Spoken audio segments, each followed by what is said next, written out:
as if at play. By Emily Dickinson. Context. She Lay as If at Play is a poem written by Emily Dickinson, an American poet who lived from 1830 to 1886. The poem was first published in 1890, 4 years after Dickinson's death, as part of a collection of her poems. The poem describes a woman lying in a coffin, as if she were simply playing or taking a nap. Dickinson uses imagery to create a contrast between the stillness of death and the vitality of life, suggesting that even in death, there is a sense of playfulness or energy. The poem is thought to reflect Dickinson's fascination with death and her attempts to come to terms with its inevitability. Stanza 01. She lay as if at play. Her life had leapt away, intending to return, but not so soon. Explanation. These lines are the first quatrain of Emily Dickinson's poem, She Lay as If at Play. The poem explores the idea of death as a kind of playful departure, rather than a somber event. In the first 2 lines, the speaker describes the deceased person as lying, as if at play, suggesting a sense of ease and relaxation. The use of the word, play, also suggests a childlike quality, emphasizing the innocence and lack of fear that the speaker sees in death. The third line, her life had leapt away, is a metaphor for the sudden and unexpected nature of death. The word, leapt, implies a sudden, energetic movement, and the use of the past tense, had, suggests that the person's life has already ended. The final line, intending to return, but not so soon, is a paradoxical statement. The idea of intending to return implies that death is not necessarily permanent or final, but the second part of the line, but not so soon, suggests that there is a long wait or delay before this return. The paradox highlights the ambiguity and uncertainty surrounding death and the afterlife. Overall, these lines convey a sense of both playfulness and seriousness, suggesting that death is a complex and multi-layered experience. Stanza 02. Her merry arms, half dropped, as if for lull of sport, an instant had forgot the trick to start. Explanation. These lines are the second quatrain of Emily Dickinson's poem, She Lay as If at Play, which explores the theme of death and the ambiguity that surrounds it. The first line, her merry arms, half dropped, continues the image of the deceased person lying as if at play. The use of the word, merry, suggests a joyful and light-hearted quality, emphasizing the idea that death is not necessarily a somber event. However, the phrase, half dropped, implies a sense of relaxation or fatigue, suggesting that the deceased person has perhaps tired of their game. The second line, as if for lull of sport, builds on this image of play and relaxation. The phrase, lull of sport, suggests a moment of rest or respite from an activity. The use of the word, sport, also implies a sense of playfulness and enjoyment. The third line, an instant had forgot, introduces a sense of surprise or forgetfulness. The word, instant, suggests a brief moment, emphasizing the sudden and unexpected nature of death.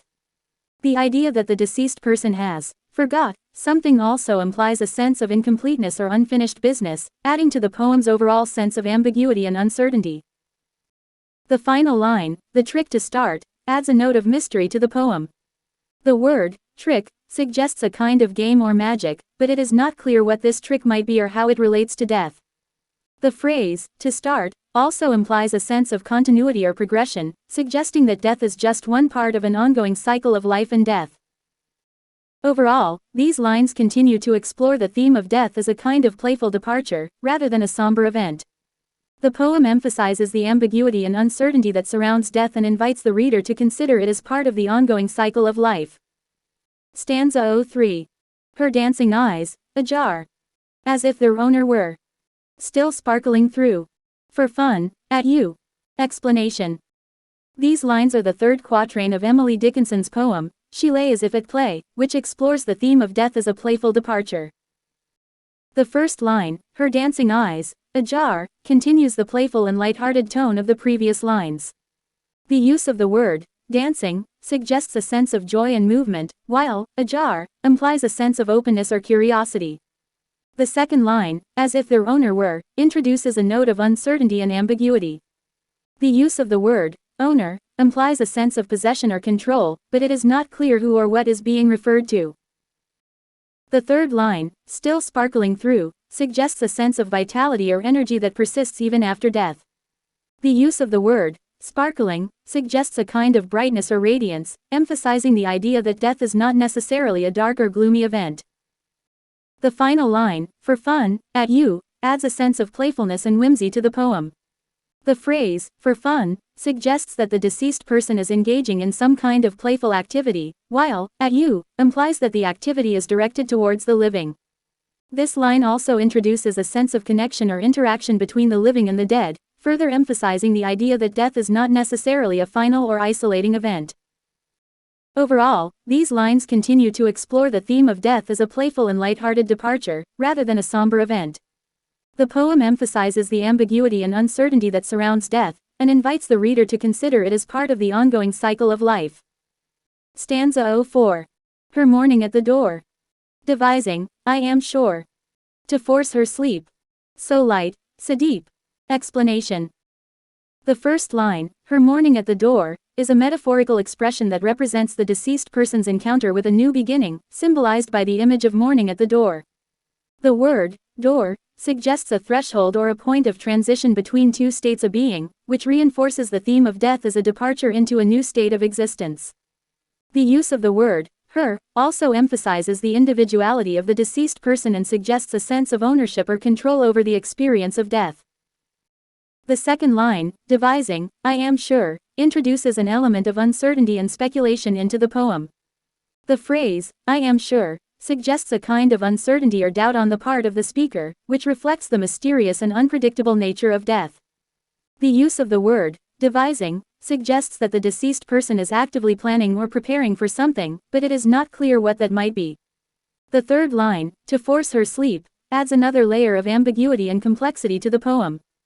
The word, force, suggests a kind of resistance or struggle, which contrasts with the playful and lighthearted tone of the earlier lines. The phrase, her sleep, implies a sense of finality or rest, which reinforces the theme of death as a departure into a new state of being. The use of the word, her, also emphasizes the individuality of the deceased person and suggests a sense of agency or control over the experience of death. The final line, so light, so deep, is a paradoxical expression that highlights the ambiguity and complexity of death. The word, light, suggests a sense of ease or weightlessness, while, deep, implies a sense of profundity or significance. The idea that sleep can be both light and deep emphasizes the paradoxical nature of death and invites the reader to consider it from multiple perspectives. Overall, these lines continue to explore the theme of death as a departure into a new state of being. They introduce new elements of uncertainty and ambiguity to the poem, which reinforce the mysterious and unpredictable nature of death. The use of metaphors and paradoxes also adds to the poem's overall sense of complexity and invites the reader to reflect on the various meanings and interpretations of death.